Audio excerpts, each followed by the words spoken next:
이게 다 하면 오비고 네. 학생 치면 삼보 이러네요. 진짜 오비구네요 오늘은. 아 제가 오늘 아침에 서울 올라갈 때 그 지연이 한 30분 정도 지연되더라고요. 원래 제가 차표를 여기에 딱 맞게 오도록, 그러니까 그래도 한 30분 정도 일찍 도착하긴 하는데 그 기차를 끊어놨다가 그게 한 30분 지연되면 곤란하잖아요. 그래서 안 되겠다. 서울에서 제가 원래 타려고 했던 거 앞 기차를 타고 오자 해서 기차를 알아봤더니 입석밖에 없는 거예요. 그래서 입석 딱 끊고 2,300원인가 싼 거예요. 아싸 돈 벌었다 이러면서 딱 입석을 탔는데 2,300원의 대가가 너무 큰 거예요. 에어컨이 안 나와. 기차요? 예, 그러니까 이게 자리가 없고 입석이니까 그 통로에 있잖아요. 네. 통로는 에어컨이 안 나오더라고요. 근데 저는 이제 땀 흘리는 걸 그렇게 싫어하진 않아서 그래서 서 있으니까 다리가 아픈데 제가 서 있어도 아니다 원래 서울에서 5성까지는 빨리 오는 차이기 때문에 한 48분이면 와요. 그 정도면 서 있을 수 있지. 웬걸 30분 지연돼가지고 한 1시간 반 정도를 서 있게 된 거죠. 그 땀 질질 흘리면서 1시간 반을 서 있는데 물론 제가 그 돈 때문에 그렇게 한 건 아니고 그때 입석밖에 없어서 그 차를 타게 됐지만 여름에는 2,300원 아낄 게 아니구나. 오비고 할라 했는데 6바람일 됐네요. 그렇구나 이렇게 하면서 저는 게다가 이렇게 두루마기 입고 있으니까 반팔 입고 있는 사람들이 너무 부러운 거예요. 근데 오송이니까 제가 불편할 게 아니더라고요. 오송으로 내려오니까 공무원들이나 이런 사람들이 있는 거예요.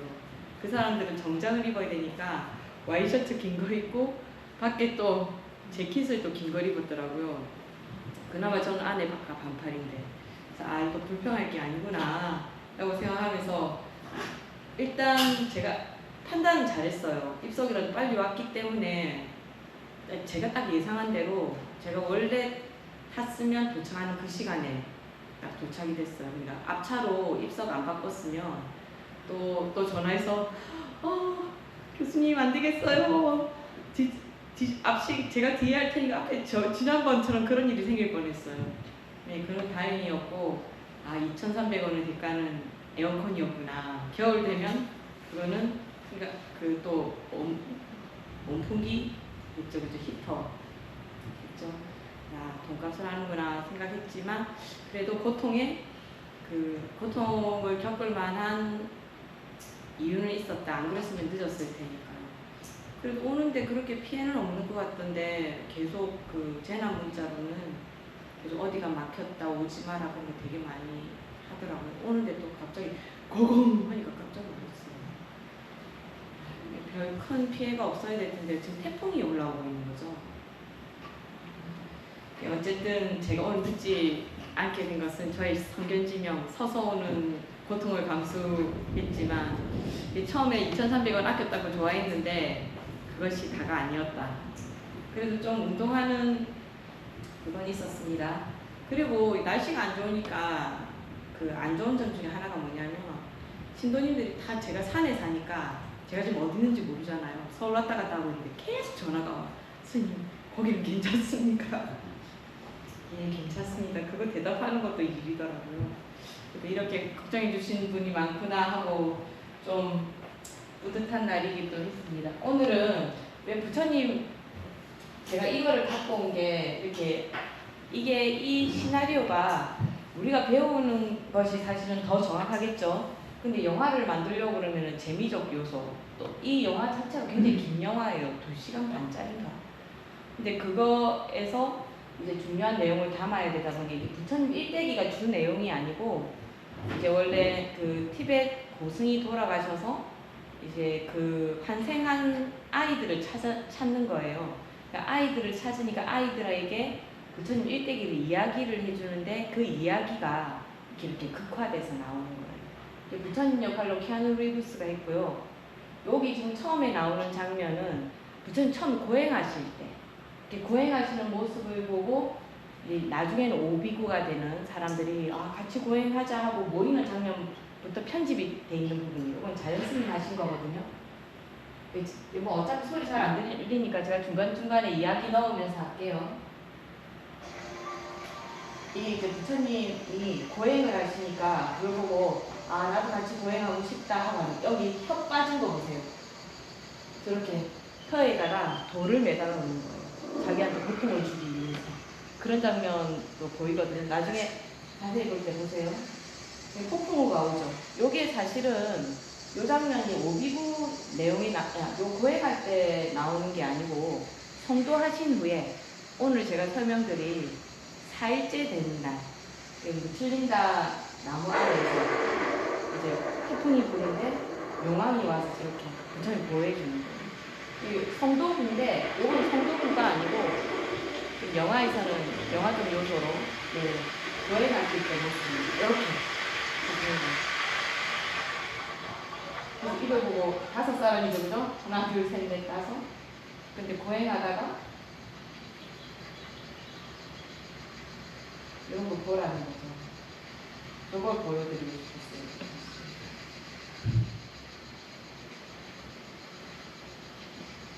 The 5 ascetics witnessed these miracles and were filled with wonder. They became Siddhartha's first disciples. 기적을 보고 그렇게 했다는데 사실 기적을 보고 그렇게 한 게 아니고 그냥 고행하는 모습을 한 거죠. 그래서 지금 고행한 거죠. 6년 동안 안 먹고. For food, they had a grain of rice, or a broth of blood, or the droppings of the possible well. They were trying to master suffering by making their minds so strong they would forget about their bodies. Then, one day, Siddhartha heard an old musician on a passing boat speaking to his pupil. If you tighten the string too much, it will snap. And if you leave it too slack, 글자가 보이시나요? 이게 그 유명한 악기에 대한 얘기인데 중도를 가르칠 때 잘 쓰는 비유예요. 그 끝 너무 줄이 팽팽하면 줄이 끊어지고 느슨하면 소리가 안 나죠. 적당한 팽팽한 걸 유지해야 된다는 거죠. 이렇게 해서 수자타 유미죽을 얻어먹으러 가는 건 아니지만 이제 고행이 쓸모 없다라는 걸 알게 된 거예요.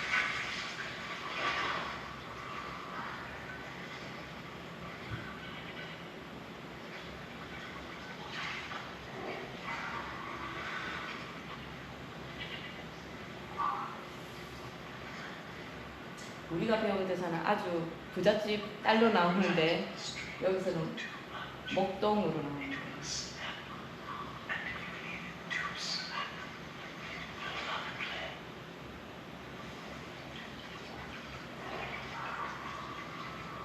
중도를 깨달았다는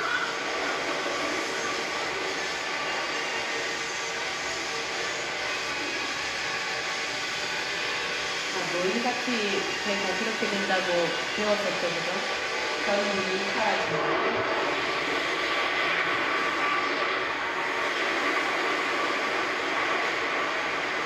군대를 보내는 군대, 말하라.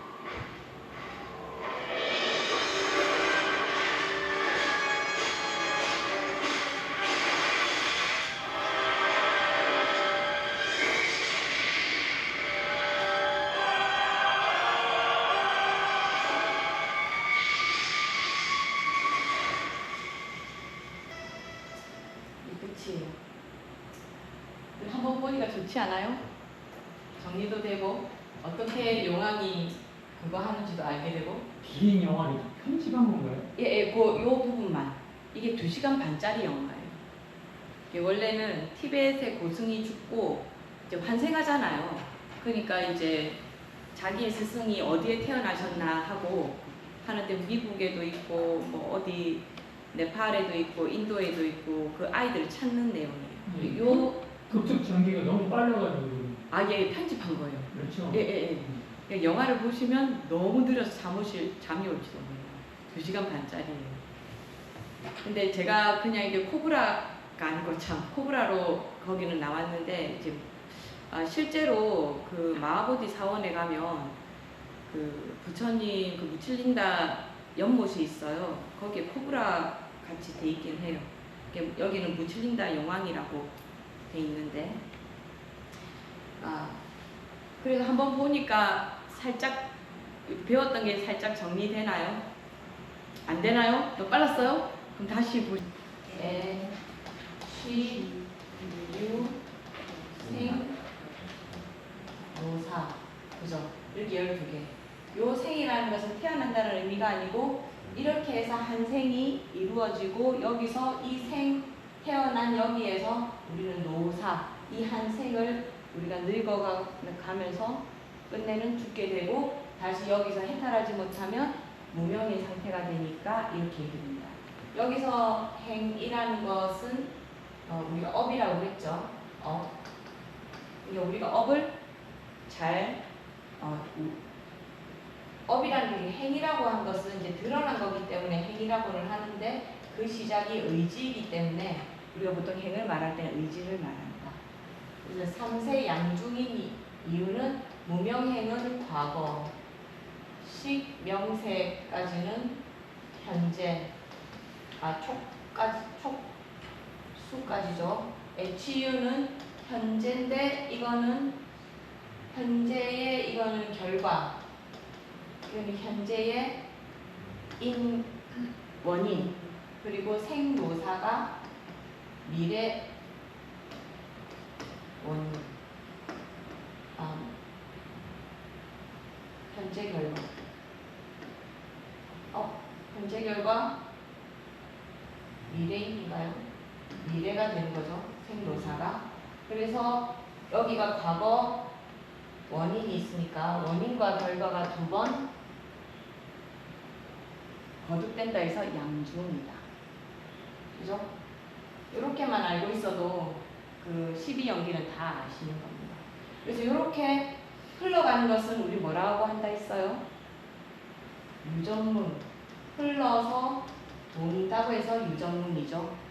근데 우리가 만약에 여기서 끌어낼 수 있으면 이제 노사에서 만약에 해탈을 해버리면 해탈을 우리가 죽음이라고 할 수 있으니까 해탈은 해탈이지 그걸 그냥 죽었다라고 다시 환생하지 않잖아요. 그럼 해탈하게 되면 노가 없고 노가 없으니까 한 생도 없고 생이 없으니까 존재도 없고 이렇게 해서 점점 우리가 모든 것을 없애가는 것. 이것이 없음으로 해서 저것이 없다 라고 되는 것을 뭐라고 했죠? 판멸. 이것만 알고 있으면 12연기는 다 아는 겁니다. 대충 정리되셨죠? 그러니까 요거를 지금 말씀드린 게 뭐냐면은 아까 영화에서도 봤지만 부처님 중도는 언제 깨달으십니까? 고행 끝나고 우리 한번 정리해볼까요? 중도는 언제 깨달으시냐면 고행을 하시다가 이게 아니구나 하고 포기할 때 중도를 깨달으시죠. 그죠? 그리고 처음에 딱 깨달으실 때 뭐뭐뭐 이렇게 할 때 그 신통을 몇 개 하시잖아요. 숙명통, 그죠? 천안통 이런 거 하실 때 부처님께서 깨달으신 건 이 세상이 모두가 천안통을 통해서 고통이구나 해서 고진멸도 사성제를 깨달으시잖아요. 그 지난 시간에 했던 건 뭐예요? 성도하시고 첫 번째 7일 1,7일이라고 합시다. 1,7일에는 부처님께서 깨달으신 것이 뭐였어요? 12연기였죠. 그죠? 무명이 있어서 행이 있고 행이 있어서 식이 있고 식이 있어서 명색이 있구나 라고 해서 1,7일에는 12연기인데 오늘 하게 될 2,7일에는 4년처를 알게 되시는 거예요. 4년처인데 이 책에는 4년처가 안 나와 있어요. 그래서 책에는 뭐라고 나와 있냐면 제가 지난주에 나눠드렸던 사쪽이죠. 그죠? 사쪽에 보면 이제 부처님께서 첫 번째 7일에는 고리수 아래에서 그대로 앉으셔서 그 깨달음에 이르신 것을 내가 즐기셨고, 두 번째 7일에는 아자벨라 나무 아래에서 법을 즐거움을 누리신다고 합니다. 그래서 지금 115쪽을 보면 115쪽 책 한번 볼까요? 그쪽에 보면 지나가던 바라문이 이렇게 묻는다고 해요. 그 115쪽 맨 위에 보면 곧다마 어떤 사람이 바라문이고 바라문의 특징은 무엇이라고 할 수 있습니까? 라고 바라문에 대해서 물어요. 부처님 답을 이렇게 합니다. 스스로 악을 멀리하고 신분을 뽐내는 콧노래를 부르지 않으며 번뇌에서 벗어나 자기를 다스릴 줄 아는 사람, 그가 바라문입니다. 청정한 삶을 살며 베다를 깊이 공부하는 사람, 그가 바라문입니다. 그런 사람이라야 바라문이라 할 수 있고 세상 어디를 가도 비난받지 않을 것입니다. 그래서 이거는 어떤 그 불교적 가르침이라기보다는 한 바라문이 부처님 성도했다고 하니까 지나가다가 그럼 자기는 이제 신을 믿는 바라문인데 어떻게 살아야 되느냐라고 하니까 부처님께서 말씀해 주시는 건데 여기 신을 믿어라 그렇게는 하지 않고 베다를 공부해라는 거 하고 뽐내지 말고 번뇌에서 벗어나서 자기를 다스릴 줄 알고 그죠? 나를 다스릴 줄 알고 그가 바라문이다. 청정한 삶을 살고 베다를 외워라. 그럼 이거는 지금 우리 같은 범부한테도 해당될 수 있는 것 같습니다. 불교 이제 영평 불교 학교 다니고 나서 좀 화를 좀 다스리니까 인색함을 좀 다스리고 있으니까 청정하게 살고 계십니까? 어떻습니까? 왜 제 눈을 안 쳐다보시죠? 자신이 없습니까? 왜 다 고개를 푹 숙이고 계십니까? 자, 부처님께서 저는 이제 이 두 번째 날에 이제 바라문에게 하신 말씀은 이 신을 믿는 사람이 어떤 바라문이 돼야 됩니까? 라고 원래는 뭐라고 말해요? 신을 믿어라 이렇게 해야 되지 않겠습니까? 그죠? 근데 부처님께서는 너의 청정함이 우선이다. 네가 잘 사는 바르게 사는 것이 우선이라는 것을 가르쳐 주시는 것 같아요. 베다를 믿는 사람한테.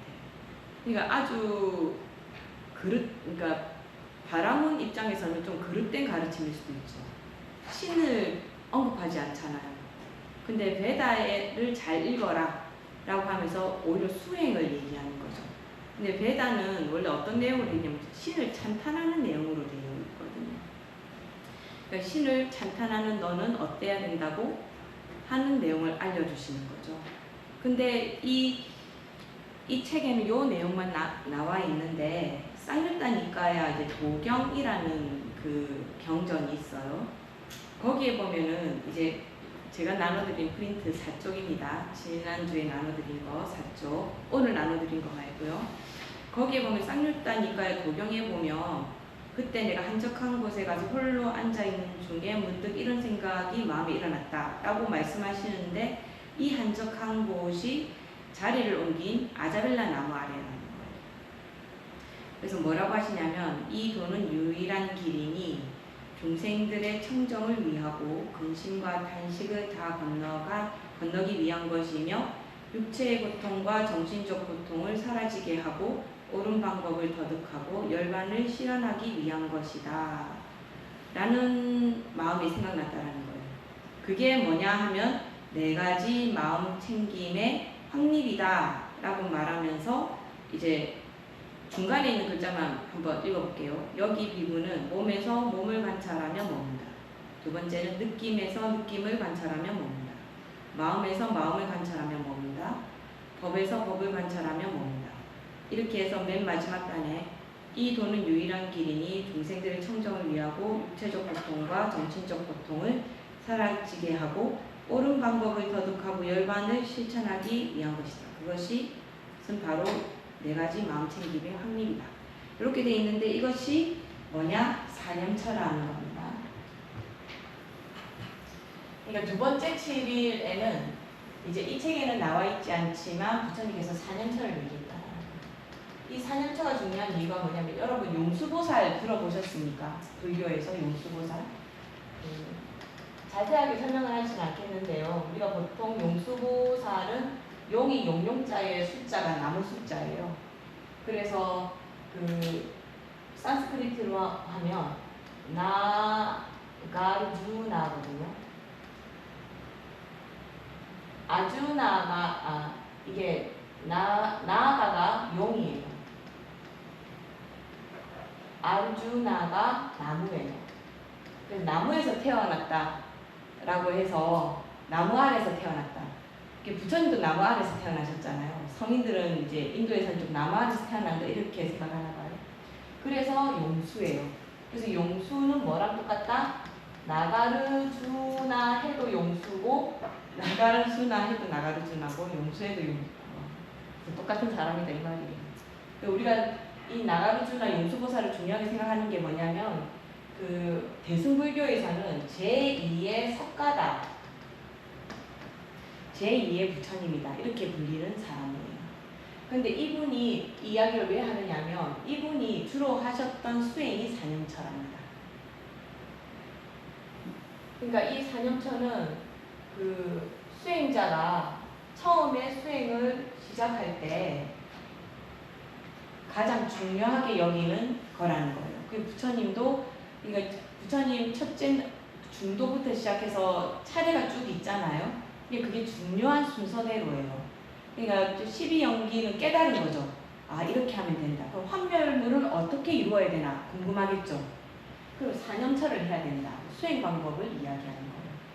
우리가 37조도품 이제 하도 저한테 많이 들어봐서 몇 번 들어봐서 37조도품 하면 아 뭔지는 알겠다. 자세히는 모르지만 많이 들어봤죠. 37조도품 중에서 맨 처음이 사념처입니다. 이 처라는 것은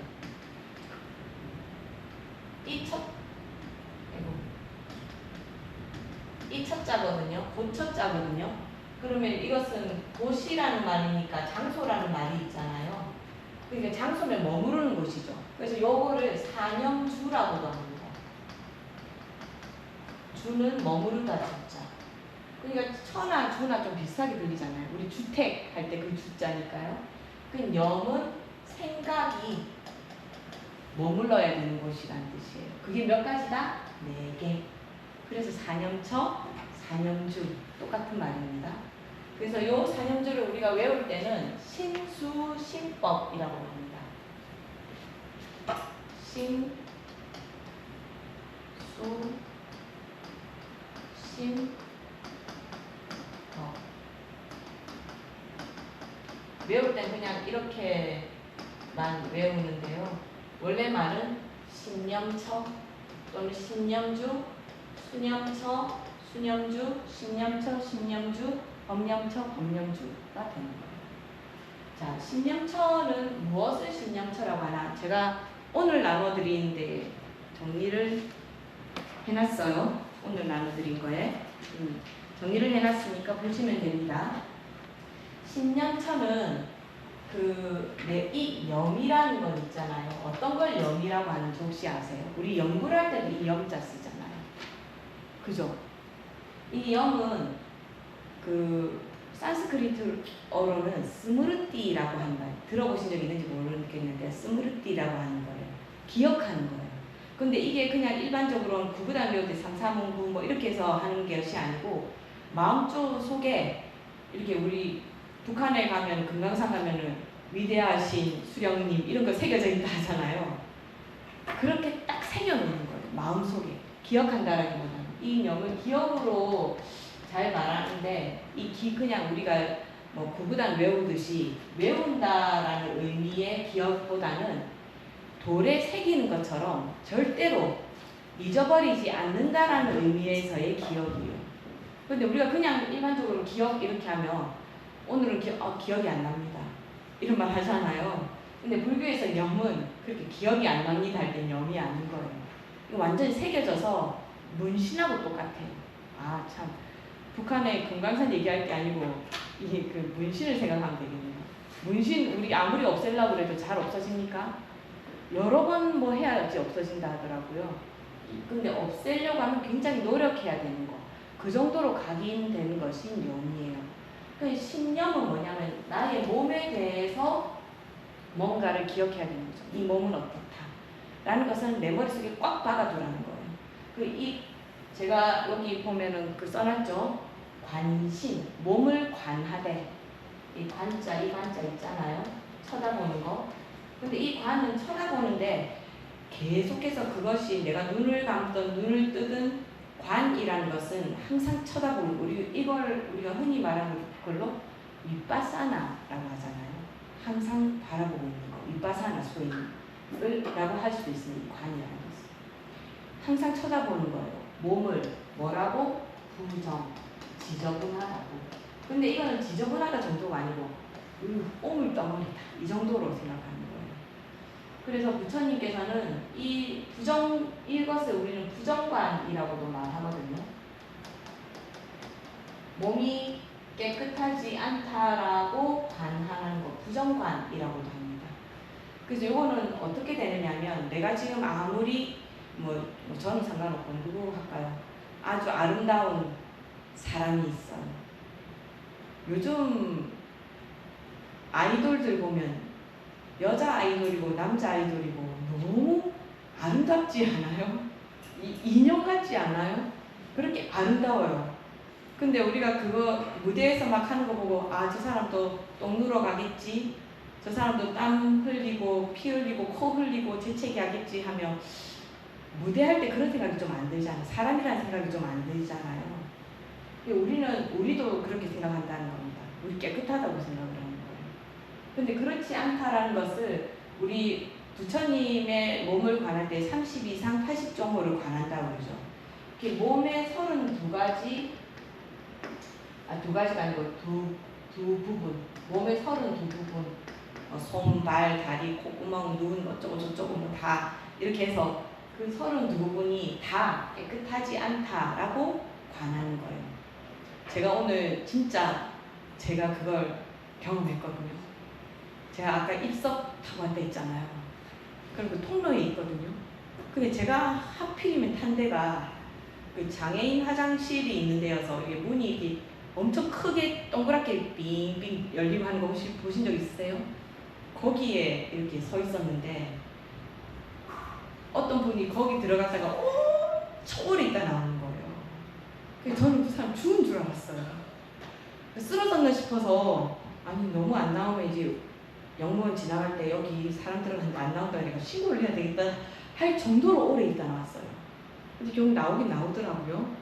문이 열리는데 이렇게 안 그래도 더워서 땀을 찔찔 흘려서 나도 내가 더럽다고 막 관하고 있는데 그런 생각이 들잖아요. 땀이 질질 흘리면서 하고 있는데 그 사람이 화장실을 갔다 나오는데 자연의 향기가 그 꿉꿉한 땀 냄새와 함께 그 오물 냄새라고 해야 되겠죠. 거기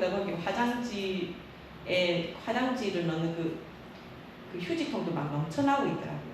그분의 냄새와 그의 냄새가 막 합쳐지니까 그 앞에 서 있는 게 더 고통스럽다는 생각이 들더라고요.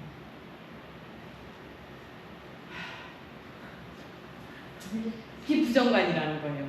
내 몸에 근데 저는 제 냄새를 못 맡잖아요. 그래서 제가 이게 진짜 웃기는 얘기인데 누가 저희 신도님이 스님 사람들 많이 만나니까 그래서 구취제를 사다 준 거예요. 그래서 제가 그거 고맙습니다 하는데 혹시 내 입에서 매일 냄새가 나서 이걸 사다 주시나 하는 생각이 드는 거예요. 나는 저한테서 냄새 난다고 생각 안 했는데 그래서 제가 물어봤어요. 혹시 제가 냄새 나서 이거 사다 주시나요? 그랬더니 아니요 스님 그게 아니고 혹시 필요하실 때 쓰시라고 저는 써보니까 좋더라고요 하고 하는데 저는 의심을 멈출 수가 없었어요. 그건 뭐예요? 저는 제 입냄새를 모를 수 있잖아요. 그죠? 근데 상대가 그런 걸 사다 주니까 혹시라는 두려움이 드는 거예요. 그러니까 제가 하고 싶은 말은 내가 내 자신을 더럽다고 관하기가 힘들다는 거죠. 근데 부처님은 이 부정관이랄 때 네가 특별히 더 더럽다라고 얘기하는 것이 아니고 인간 자체가 우리 늘 하는 말로 9구멍으로 물이고 뭐고가 줄줄 흐르는 그것이 부정한 몸에 진액이 흐른다. 그죠? 9구멍으로 진액이 흐른다. 눈물도 다 더럽다고 보는 거죠. 그죠? 흐른다고 하잖아요. 그래서 부처님께서는 이렇게 출가를 한 지 얼마 안 되는 사람을 초기에는 그 시체가 있는 그걸 시다림이라고 합니다. 우리가 스님들이 장례식장 가서 뭐 이렇게 해주는 걸 시다림이라고 하잖아요. 근데 원래 시다림이라는 말은 시체를 놔두는 곳이라는 뜻으로 시다림이라는 말을 써요. 그 시체가 놓여져 있는 그곳에다가 비구들을 보냅니다. 왜 그런 걸 보내겠어요? 비구들은 특히 아난의 그 설화가 있잖아요. 자기 마누라는 너무 예쁘니까 마누라가 매일 보고 싶어서 집에 가겠다고 매일 투정을 부렸다고 하잖아요. 난다가요. 그 난다 이야기 나중에 나올 건데 부처님 사촌 배다른 동생이죠. 동생인데 장가를 가는 날에 부처님 가세요. 잘됐다. 장가 가는 날인데 잘됐다. 너 출가해라. 첫날 밤도 못 보내고 그냥 데리고 와서 출가를 시켜버려요. 그러니까 얼마나 부인이 보고 싶겠어. 부인이 얼마나 예쁜데. 그러니까 그 예쁜 부인이 보고 싶어서 집에 가고 싶다 노래를 부르니까 부처님이 불러서 야 천상 가면 네 부인보다 더 예쁜 부인이 있는데 너 공부 잘하면 천상 갈 수 있다. 꼬드긴 거. 그 말을 듣고 내 부인도 예쁜데 더 예쁜 여자를 볼 수 있다고요? 이러면서 난다가 집에 간다는 소리 안 하고 천상 가려고 열심히 공부했다고 하잖아요. 그러니까 그 말은 뭐냐 하면 젊은 비구 스님들이나 물론 그 젊은 비구니 스님들도 마찬가지죠. 이성에 대한 그 애욕을 끊기가 너무 힘들다는 겁니다. 그러니까 부처님도 마라가 맨 처음에 유혹할 때 누구 보냈습니까? 딸 5명 보냈잖아요. 아리따운 여성 5명 모습으로 애욕을 끊어내기가 힘든 거예요. 그러니까 부처님께서 아무리 아리따운 여성이라도 또는 아무리 아름다운 BTS 정국처럼 아름다운 저는 정국 진짜 너무 예쁘더라고요. 좀 차은우가 더 예쁩니까? 엄청 예쁘더라고요. 무슨 사람이 저렇게 생겼지라고 할 정도인데 그런 사람이라도 결국은 뭐가 되는 거예요? 시체. 그죠? 시체가 된다라는 것을 관할하는 거예요. 그래서 젊은 비구와 비구니들을 처음에 그 시체가 있는 곳에서 너 아무리 아름다운 사람이라도 결국은 저렇게 된다. 그리고 나중에 더 나이가 들게 되면 네 몸 구멍구멍마다 흘러내리는 그 오물들을 봐라 라고 하면서 사실은 그것이 세상에 대한 집착을 끊어내려고 하게 된 것인데 그 부작용이 뭐가 있겠습니까? 내 몸이 더럽다고? 에이! 어떻게 할까요? 자살하는 비구들이 많이 나오기 시작합니다. 그런데 불교에서는 자살하면 돼요, 안 돼요? 자살을 허락하는 종교는 아마 자이나교밖에 없을걸요? 자이나교 같은 경우에는 그 생명을 죽이지 않아야 되잖아요. 자기가 살아있으면서 계속 생명들을 죽여야 되잖아. 뭘 먹어야 되니까. 그래서 자살하는 것을 허락합니다. 근데 어떻게 자살해야 되느냐면 안 먹고 뭐 이렇게 내가 칼로 나를 찌르거나 막 이렇게 해서 죽으면 안 되고 굶는 행위로 스스로를 생을 마감하도록 하는 거예요. 자살이라기보다는. 그럴 수 있지만 불교에서는 뭐라고 합니까? 나도 내 한 생명이기 때문에 나를 죽이는 것도 안 된다. 살생계를 어긋나게 한다. 그래서 자살이 안 되죠. 근데 이 자살이 안 되는 이유에는 살생계 때문이 아니고 또 한 가지 이유가 더 있습니다. 불교에서는 아까 맨 처음에 부처님께서 고행을 버린 이유가 뭐였어요? 극단으로 가면 안 된다. 줄이 너무 팽팽하면 끊어지고 기타줄 같은 거요.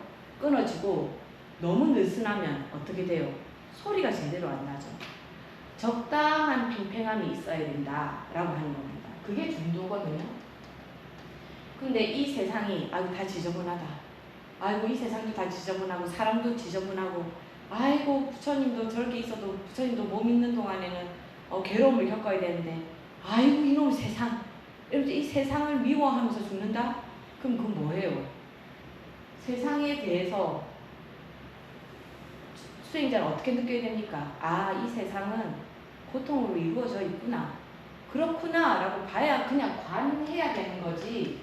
거기서 미움이 생기게 되면 거기 감정이 생기게 되는 거 아닙니까? 감정? 그럼 감정이라는 것은 무엇을 해요? 애착. 그럼 이 애착이라는 것은 좋은 것을 애착하는 것도 되지만 나쁜 것은 하지 않으려고 막 애쓰는 것도 애착이란 말이죠. 우리 초등학교 때 코 질질 흘리고 이렇게 나랑 사이 안 좋은 애랑 짝지 안 되고 사이 안 좋은 애 짝지 되면 어떻게 하면 이렇게 선 그어가지고 이거 한 것만 넘어오면 지우개만 넘어가도 찰싹찰싹 때리고 지우개 내 거 이렇게 뺏고 그런 일 있지 않습니까? 그것도 애착인 거예요. 내가 나쁜 것을 가까이 두려하지 않는 것도 애착이에요. 그러면 부처님은 중도를 설하셨는데 내가 세상이 지저분하다, 세상이 부정하다 그래서 자살해버리면 부처님의 중도를 따르는 겁니까? 중도를 버리는 겁니까? 그러면 이미 양극단에서 벗어나지 못했기 때문에 그 자살 행위는 벌써 번뇌가 되는 거죠. 그래서 불교에서는 자살이 안 됩니다. 그런데 부처님께서 딱 경전 쭉 다 한번 보면 제가 전체를 다 보지 않아서 요거 딱 한 사례입니다 라고 말할 수 없지만 부처님께서 자살을 허락하는 장면이 딱 한 군데입니다. 딱 한 군데라고 하면 안 되고 니까야에 나오는 부분이 있어요. 그 부분은 뭐냐 하면 이 비구가 몹쓸병에 걸렸어요. 너무 몸이 고통스럽고 이 사람은 그냥 죽으나 사나 이 마음이 그대로 청정한 거예요. 근데 그 청정함을 유지하지만 몸이 너무 괴로운 거예요. 그래서 그 비구한테는 가서 부처님께서 너는 이 세상을 버려도 좋다 라고 허락을 하십니다. 근데 왜 허락하셨겠어요? 이 사람은 삶에 너무 고통스러워서 가겠다고 하는 게 아니에요. 자기는 이제 공부가 끝났는데 이 몸은 병에 걸려서 너무 고통스러운 그 자체인 거예요. 그럼 이 사람은 빨리 가나 늦게 가나 해탈로 가는 거예요. 근데 부처님께서 허락을 하신 거죠. 너는 이미 해탈했으니 지금 무여열반을 이루어도 좋다. 오늘 열반도 할 건데 시간이 안 될 것 같긴 하지만 무여열반에 들어도 좋다 라고 허락을 하신 거예요. 그 경우에만 허락을 하셨는데 그거는 자살이라고 볼 수, 우리가 흔히 말하는 자살이라고는 볼 수 없죠. 그 경우는 있지만 그 외의 경우에 부처님은 자살을 허락하지 않습니다. 그래서 부처님께서는 이게 근데 이 부정관을 하고 나서 계속 자살하는 비구가 자꾸 늘어나니까 그 다음부터는 부정관을 권하지 않으시고 무엇을 권하시냐면 수식관을 권하십니다. 숫자는 제가 오늘 운 좋게 다 쓸 수 있을까요? 헤아리다 숫자, 식은 숨을 헤아리는 관이라는 거죠. 들숨과 날숨. 그것을 윗바사나 할 때 숨을 들이신다, 숨을 내쉰다, 숨을 들이신다, 숨을 내쉰다. 그래서 내 숨을 보는 거예요. 코끝에 숨을 보는 거. 그래서 부처님께서 부정관의 폐해가 뭐였다고요? 자살. 이게 있으니까 부정관을 해도 좋은 비구들한테는 부정관을 하게 했지만 부정관으로 해서 자살을 할 정도로 폐해가 있을 수 있는 사람에게는 수식관을 가르치셨다. 숨을 관하고. 근데 수식관하고 또 한 가지를 더 하셨다는데 그게 자비관이라는 게 있어요. 근데 요거는 뒤에 생긴 말인지 어떤지는 모르겠지만 기본적으로는 수식관이고요. 또 그 다음은 자비관. 자비관은 모든 생명이 행복하길 바라고 모든 생명이 편안하길 바라는 이 생명에 대한 자비로움을 관하는 생명 하나하나에 자비를 보내는 그런 관이라는 겁니다. 오늘 제가 영상을 일찍 보내준 게 좀 보여드린 게 좀 자살과 같은 행동이었던 것 같아요. 그 뒤에 보여줬어야 되는데, 그죠? 너무 글자만 쓰니까 너무 제가 지루해서요. 제가 아까 그 음악 나오고 이런 걸 봐야 되는데 처음이 신념처라는 것은 부정관을 하라는 겁니다. 그래서 그걸 뭐라고 한다고요? 관신부정. 몸을 보되 부정하다고 보는 것. 그게 신념주입니다. 그리고 그 다음이 뭐냐 하면 수념주죠. 여기에서 하나 여쭤보면 자살을 한다고 했는데요. 요새 현대 사회에서 나이가 많으면 참 이렇게 목숨을 연장하려면 꼽잖아요. 네네. 근데 이제 그걸 꼽기 싫어가지고 얘는 인위적인 생명을 열리지 않겠다 해가지고 그걸 안 하는 사람들이 많잖아요.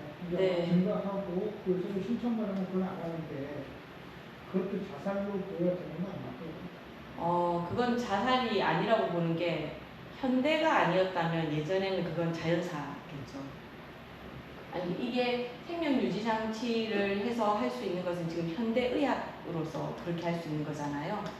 현대의학으로. 그러니까 이것은 인위적이라고 보는 거예요. 그걸 할 때 인위적이다. 내가 만약에 옛날 조선시대 사람이었다. 그러면 호흡을 제가 얼마 전에도 조금 놀란 일이 있는데 저혈당 쇼크로 누가 쓰러진 거예요. 요즘 저혈당 쇼크가 오면은 숨을 못 쉬고 언어적 장애 있고 근육이 이렇게 마비되듯이 힘이 싹 다 빠지기 때문에 죽는 수가 생기거든요. 근데 119에 가서 포도당 주사를 맞고 살아난 거예요. 근데 그게 요즘 현대의학으로는 저혈당 쇼크여서 살아났다라고 하지만 그게 조선시대였던 의학적 기술이 없었다면 그 사람은 자연사 한다고 보는 거겠죠. 그래서 인위적으로 생명을 유지하지 않겠다라고 하는 거기 때문에 그건 자살로 보기는 힘들고요. 근데 만약에 내가 내 생명을 계속 유지하겠다라는 의지가 있으면 이걸 계속 해도 상관없는 거죠. 이걸 한다고 해서 이것도 또 생명을 유지하려면 억지로 생명을 유지한다 라고 보는 건 아니죠. 왜 이게 문제가 되느냐면 이제 일반적으로 의식이 있는 사람은 상관없는데 예전에 저는 하도 죽음을 많이 보다 보니까 저한테 누가 전화가 온 거예요. 아버지가 지금 의식이 없고 이 곡기를 끊으신 지가 꽤 오래됐는데 이제 그렇게 하니까 병원에서 여기로 삽관해서 음식을 집어넣는 걸 한다고 하더라고요. 그렇게 해야지 생명이 더 유지된다고. 근데 우리가 생각하기엔 그렇게 해서 살아계신 게 좋다고도 볼 수 있죠. 그죠? 아니 그분이 삶에 대한 의지가 강했다면 그것까지 해드리는 것이 맞기는 맞는데 그렇게 삽관해서 먹는 게 굉장히 좀 고통스럽고 넘어갈 때 그게 굉장히 힘들어요. 근데 의식도 없는 사람이 몸에 고통이 있다면 고통만 느끼다가 가게 되는 거예요. 그럼 그게 옳은 일인가? 를 생각해 보라고 했어요. 그래서 아버지의 그러니까 지금 의식이 없기 때문에 아버지가 어떤지를 알 수가 없잖아요. 근데 그분이 어떤 분은 그래서 그분은 제 말을 듣고 그냥 아버지가 어떻게 결정하셨을 것 같냐라고 하니까 아버지는 즐겁고 좋은 거 선택하셨을 테니까 삭관을 하는 거 안 좋아하실 것 같다고. 삭관을 안 했는데도 한 2달 더 계시다가 돌아가셨어요. 그 자연사 하신 거죠. 그런 거는. 근데 어떤 경우에는 삭관을 했는데 그 과정을 지켜보는 아들이 너무 고통스러웠대. 자기가 아버지를 보는데 고통스러웠다는 거예요. 갈 때마다 숨을 쉬는데 이 호흡기 이런 걸 하고 있으면서 숨을 들이쉬고 내쉬는데 저걸 사람이라고 볼 수도 없고 아버지는 자기가 살았다는 의식조차 없잖아요. 그러니까 내가 괜히 산소호흡기를 끼워드렸구나. 결국은 산소호흡기 끼고 계속 계시다가 그냥 진짜 병원에서 보는 것처럼 띠 하고 돌아가셨거든요. 그분 같은 경우에는 생명유지장치로 끝까지 사셨죠. 그렇게 해서 1년을 더 사셨는데 그분 돌아가시고 나서 그 아드님이 하는 말이 스님 제가 제일 후회되는 게 아버지 생명유지장치로 생명 유지시킨 거라. 결국은 못 깨어나실 건데 우리는 혹시 깨어나실까 해서 그걸 계속 유지시켰는데 자기 생각에는 지나고 보니까 그 기간이 아버지가 더 고통스러웠을 것 같다라는 거. 자기가 가서 보는 모습이 아버지가 행복해 보이질 않았다는 거예요. 그냥 이렇게 숨 쉴 때 그 소리도 굉장히 크잖아요. 이거는 사실은 아버지들이 인사불성이라고 해야 되나요? 의식이 있을 때 의사를 물어봐야 돼요. 생명 유지를 통해서 끝까지 혹시 살아날지도 모르니까. 그리고 연세도 중요하죠. 만약 50세다. 그러면 이거 유지장치 써서 지켜봐야 되겠죠. 근데 그게 예를 들어서 한 81세, 2세 이러면 조금 하긴 오늘 누가 80세도 청년이다 이렇게 말해서 그렇긴 한데 81세인데 거의 죽을 암 말기고 막 이렇다. 암 말기 환자를 생명 유지장치로 살게 한다. 그럼 너무 그 사람한테 너무 고통을 주는 거 아니겠습니까? 근데 이거는 제가 건강한 상태에서 하는 말이기 때문에 제 말이 틀렸을 수도 있어요. 왜냐하면은 건강한 사람은 아픈 사람이 어떤 생각을 하고 사는지 알 수가 없으니까요. 근데 저는 그 신도님들을 보면 어떻게 해서든지 90살이 돼서도 암 수술하고 자기가 산 만큼 끝까지 살겠다고 하시는 분들도 계시거든요. 그런 분들은 끝까지 살도록 해드려야 된다고 생각해요. 90세에도 수술할 만한 그런 의지도 있고 건강도 되니까요. 근데 그게 아니고 암 말기에다가 의사들도 언제 돌아가실지 모른다 이렇게 하고 자기도 굉장히 고통스러워 하는데 의식도 없다. 그러면 살려서 계속 그 항암을 받도록 한다던가 그 사람의 그 고통을 어떤지를 조금 헤아려 봐야 되지 않을까. 그러니까 사실은 정신이 있을 때 그 사람 의견을 가장 물어보는 게 가장 중요하죠. 그 사람 의견이 중요해요. 당사자의 의견. 그러니까 거사님도 혹시 이제 자식들이 나를 어떻게 할까 봐 겁나면 딱 얘기해 놓으세요. 나는 무조건 생명 유지장치에서 끝까지 살다 갈 거다. 이렇게 딱 말씀을 해 놓으시는 게 좋습니다. 아니, 나는 그렇게 해서 나는 그게 생명 유지장치를 하지 않는 게 자살이다라는 생각이 든다. 근데 이 자살이라는 것은 그 생명 유지장치를 하지 않는 거는 내가 죽겠다라고 하는 게 아니잖아요. 연장을 하지 않겠다라는 거잖아요. 근데 자살은 뭡니까? 내가 더 살 수 있는데 내가 지금 끊어버리겠다라는 거잖아요. 그러니까 생명 유지장치를 쓰고 안 쓰고는 자살로 보면 좀 힘들 것 같습니다. 제 생각에. 이게 자살이라는 의지가 있어야 돼요. 의지. 난 이 세상을 떠나겠다라는 의지. 근데 나이가 많이 들어서 옛날 같으면은 자연사 할 사람이 생명 유지 장치를 쓰지 않는다라고 해서 그걸 자살이라고 보기도 좀 힘들지 않겠는가. 근데 그게 좀 그 논쟁은 좀 많습니다. 왜 논쟁이 많냐 하면 스위스 같은 데 가면 생명 유지 장치 문제가 아니고 아예 그 생명을 아예 중단시키는 걸 인위적으로 하잖아요. 존엄사. 예, 그 존엄사라고는 하는데 그게 뭐 아주 뭐 제가 아까 말했던 것처럼 아까 그 비구처럼 그 몸이 너무 괴롭고 어느 정도 해탈을 이루는 상태가 아니면 아주 이제 몸 상태가 아니면 모르지만 이 세상에 살기 싫어, 너무 고통스러워, 그냥 세상 사는 게 싫어가지고 존엄사를 택한다고 하면 저는 그건 자살이 아닌가 싶어요. 예, 그거는 조금 논쟁이 많습니다. 예, 그냥 제 개인적 의견이라고 생각해 주십시오. 예, 생명 유지 장치를 하고 안 하고는 전 자살로 보기는 힘들다 라고 생각합니다. 그냥 자신의 의지가 내가 수명 빌릴 수 있으니까. 옛날에 그 전래동화 보면은 그거 있지 않습니까? 그 저승사자한테 상 계속 차를 줘서 2만 년을 살았다고 해가지고 그 이름이 2만 년인가 하는 사람, 그 전래동화 모르십니까? 그 저승사자가 오면 술 진땀 먹여가지고 여기 어디요 이렇게 하다가 잊어버리고 그냥 돌아가고 잊어버리고 돌아가고 그러다가 이놈의 2만 년이라는 놈 내가 꼭 잡아가겠다라고 했는데 그 하루 이렇게 방심하고 상을 안 차렸다가 2만 년이 돼서 죽었다는 그 사람처럼 뭐 자기가 계속 살고 싶다라는 의지가 있으면 저승사자한테 계속 상을 차려서라도 생명 유지할 수 있는 거지만 글쎄요. 미리 신청한대요. 연명치료 거부라고. 예, 합니다. 미리 예, 요즘은 해놓으면 예. 그대로. 근데 그 연명치료 안 하겠다면 심폐소생술에 조금 많이 국한돼요. 심폐소생술에 뭐 이렇게 호흡기 꽂고 이렇게 하는 거는 의사들도 그러니까 그 가족들이 호흡기 꽂지 마라 해도 의사들이 자기 마음에 좀 이렇게 그 죄책감이 느껴지나 봐요. 그러니까 어느 정도 좀 호흡기를 꽂는 경우가 있기는 있더라고요. 보니까. 우리가 보통 생명 유지하지 마라, 그러니까 장치가 아니고 나는 그냥 자연사 하겠다라고 하는 경우는 심폐소생술을 말하는 경우가 많습니다. 제가 얘기하는 자살 본질을 좀 알려주세요. 저 말씀하시는 생명유지 같은데 아까 얘기한 대로 스위스 같은 데서 네네.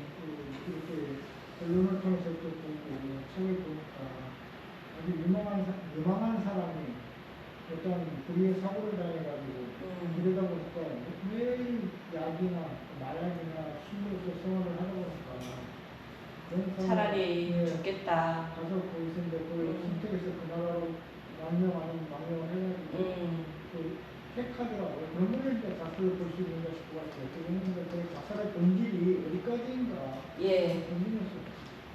그렇죠. 그렇죠. 그 논쟁이, 지금 논쟁이 계속되고 있다고 말씀드렸잖아요. 근데 이제 불교적으로 제가 설명을 한번 해드리면요. 아까 그분은 존엄사를 한 거잖아요. 자기가 어차피 몸이 망가져서 막 술과 마약과 이럴 바에는 내가 죽겠다라고 해서 존엄사를 선택한 거 아닙니까? 근데 불교에서 업으로 보면 그 사람 다시 태어나면 어떻게 될까요?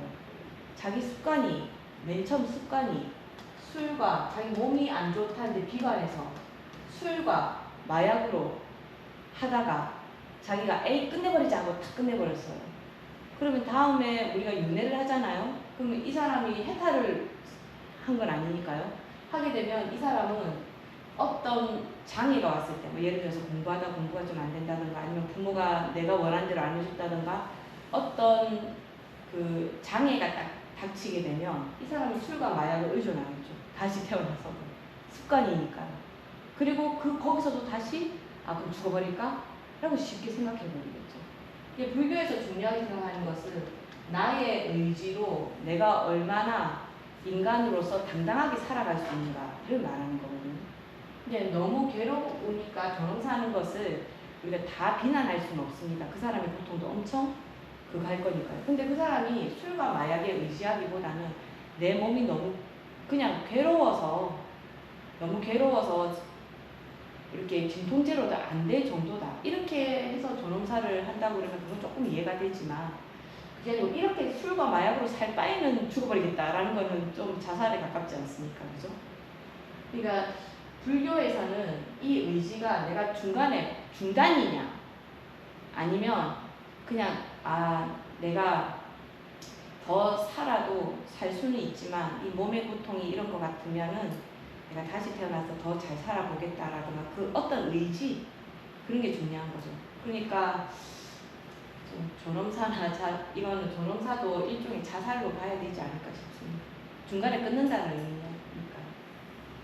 그러니까 우리는 항상 좀 다음 나의 업이 어떻게 될 건가. 저는 제일 안타까운 게 뭐냐면 지난번에 제가 한번 말씀드렸는데 어느 신도님이 저한테 나는 이 삶이 너무 싫다고 내가 선택하지도 않았는데 내가 이런 남편, 이런 자식을 만나서 사는 게 너무 괴롭다는 거예요. 난 선택 안 했다는 거예요. 그 나한테 막 소리를 지르면서 스님 내가 선택하지도 않았는데 스님은 나한테 참아라 하고 하는 게 나 이해가 안 된다고 왜 그러냐고 내가 선택했냐고 막 그러는 거예요. 근데 아니 선택했어요. 내가 그랬어요. 선택했어요. 어떤 그런 사람 있더라고요. 굉장히 부잣집에 태어나고 부모님도 다 좋아요. 근데 자기가 약간 조현병이 있는 거예요. 그래서 헛것을 막 봐요. 근데 이 사람은 나머지는 다 좋아요. 부모도 좋은 사람, 부잣집에 자기가 교육도 굉장히 잘 받았어요. 근데 어느 순간 조현병이 와서 그걸 모두 못 누리고 그냥 어두운 밤이 짙거하고 그러다가 정신병원에 가고 그런 경우가 있어요. 그럼 그 사람 업은 도대체 뭘까요? 모든 것이 다 조건이 좋은데. 제 생각에는 사람이 적당한 업이 이렇게 되면 자기가 이런 생각을 해요. 이런 생각 저런 생각. 난 이러면 좋겠다 저러면 좋겠다. 그럼 내 복에 따라서 내가 좋겠다는 걸 다 하는 거예요. 그럼 그 사람은 좋은 부모, 부잣집, 좋은 교육 그런 거 다 하고 나니까 내가 좋은 사람이 되는 데는 복이 모자란 거야. 그럼 마지막으로 니는 이걸 다 가졌지만 이거 못 누려 쪽으로 가는 거예요. 그러니까 지금 제가 항상 하는 말이 우리가 어떤 기도 같은 데 원하는 걸 하잖아요. 원하는 거. 원하는 게 의지잖아요. 이렇게 하겠다는 의지잖아요. 그게 정말 중요해요. 제가 이번에 무슨 일이 있었냐면요. 시간 다 됐는데 빨리 설명할게요. 이거는 진짜 제가 불행해진 일이지만 행복해지기로 했습니다. 제가 지난 학기에 너무 바빠서 2학기에는 학교 수업이 좀 없었으면 좋겠다 생각했어요. 여기 영평사 수업도 더 열심히 준비하고 싶고 제가 하는 일도 조금 더 공부도 더 열심히 하고 싶어서 학교 수업이 없었으면 좋겠다 이렇게 생각했거든요. 근데 실제로 학교 수업이 교수님이 미탄 선생님 이번에 수업 없어요 이러는 거예요. 속으로는 쾌재를 부르면서 그 뒷마음으로 그럼 이제는 학교에서 수업을 할 수 없게 되는 걸까? 좀 서운한데? 이렇게 마음을 먹었어요. 그랬더니 저 지난주에 이번 주인가요? 전화가 왔어. 어느 강사가 그 강사 계약을 연장을 해야 되는데 강사 계약 연장을 안 한 거예요. 그래서 강사가 한 과목이 비었어요. 그 찾다 보니까 그래도 적당한 사람한테 가야 되잖아요. 생뚱맞은 사람한테 갈 수 없잖아요. 그럼 미탄 스님 맡아줄 수 있으니까 하고 온 거예요, 저한테. 이게 전부 다 짜진 상태에서 제가 안 받아들일 수 없는 상태였어요. 그래서 제가 예 알겠습니다 라고 말해놓고는 제가 마음으로 제가 말씀드렸잖아요. 청정비구가 연꽃을 탐을 냈더니 신이 와서 탁 때렸다고. 제가 뒤에 마음을 냈잖아요. 잘됐다. 2학기 때는 좀 편하게 시간 여유 많다 이렇게 생각을 했다가 뒤에 근데 못하면 어떡하지? 라는 생각을 했더니 왔어요. 그래서 제가 마음으로 기쁜 게 아니고 또 바쁘게 생겼네 라는 생각이 들면서 근데 제가 다시 생각해보니까 그건 내가 원한 거잖아. 제가 다음에 수업 없을까 봐 걱정했잖아요. 제가 원했잖아요. 저는 비군이 이게 수행자니까 좀 업이 좀 그래도 좀 가볍지 않겠습니까? 그랬더니 원하는 게 바로 와버렸어. 괴로운 거야. 여러분들 삶도 그렇다는 겁니다. 여러분들은 안 원했다고 하지만 원한 거예요. 그게 업이에요. 내 업이다 생각 안 하지만 내 업이에요. 그래서 부처님께서는 업이 다 그렇다는 걸 보고 뭘 생각하신 거예요? 고진멸도 하는 거예요. 고진멸도. 그래서 이 자살이라는 걸 선택하는 것은 내가 가진 것을 이게 내 거 아니야 라고 생각하기 때문에 자살을 하는 거거든요. 근데 그것이 다 내 거라는 걸 받아들이고 나서 너무 괴롭다라고 할 때는 좀 선택해도 괜찮지 않을까라는 생각을 하기는 합니다. 하지만 되도록이면 끝까지 내 삶이 자연적으로 닿을 때까지 전 평생을 살 것처럼 열심히 살아야 된다고 생각해요. 열심히 살아야 됩니다. 그러면 고통을 덜 받고 갈 수 있어요. 그 인연이 빨리 옵니다. 이 고통이 끊어지는 때가 빨리 옵니다. 근데 이것을 내가 막 안 할 거야. 너무 괴로워. 나 자살할래. 막 이러잖아요. 그러면 그 괴로운 상태가 너무 길어지는 거예요. 자연스럽게 내가 끝낼 수 있는 걸 왜 억지로 끝내서 그 다음 의지라는 걸 만들어서 업이 되고 그 다음으로 또 넘깁니까? 숙제를 왜 그 다음으로 넘깁니까? 내가 지금의 고통을 자연스럽게 받아들이면 그 고통이 빨리 끝나는 인연입니다. 제가 좀 잔소리가 길어졌습니다. 좀 이해가 되십니까? 네. 네, 자살은 그냥 내가 죽어야 되겠다 생각하면 그게 자살입니다. 그렇게 해서 실제로 내 행동을 옮기기. 불교에서는 그렇습니다. 결국은 제가 신념처 하나밖에 못했네요. 이럴 줄 알았습니다. 제가. 쓸데없는 질문을 주셨습니다. 죄송합니다. 아니요, 굉장히 중요한 질문이었습니다. 이게 사실 논란도 많이 되고 불교에서는 어디까지를 자살로 보나 하는 거 그게 사실 업이랑 관계이기 때문에 굉장히 중요한 거거든요. 그리고 내가 끝내는 것이 지금 당장은 내가 이게 안 끝날 거야 라고 생각하지만 내가 이걸 받아들이는 마음이 있으면 이렇게 빨리 끝납니다. 그래서 중도라는 거예요. 아까 제가 애착은 뭐라고 했습니까? 좋은 걸 애착하는 것도 애착인데 싫어하는 것을 밀어내는 것도 애착입니다. 싫다고 하는 것도. 그러니까 불교에서는 그 애착, 극단으로 가는 것을 하지 말라는 게 중도잖아요. 그러니까 자기 마음을 항상 잘 살펴라. 너무 팽팽하지 않은가, 너무 느슨하지 않은가. 그게 불교입니다. 잔소리가 좀 길어서 죄송합니다.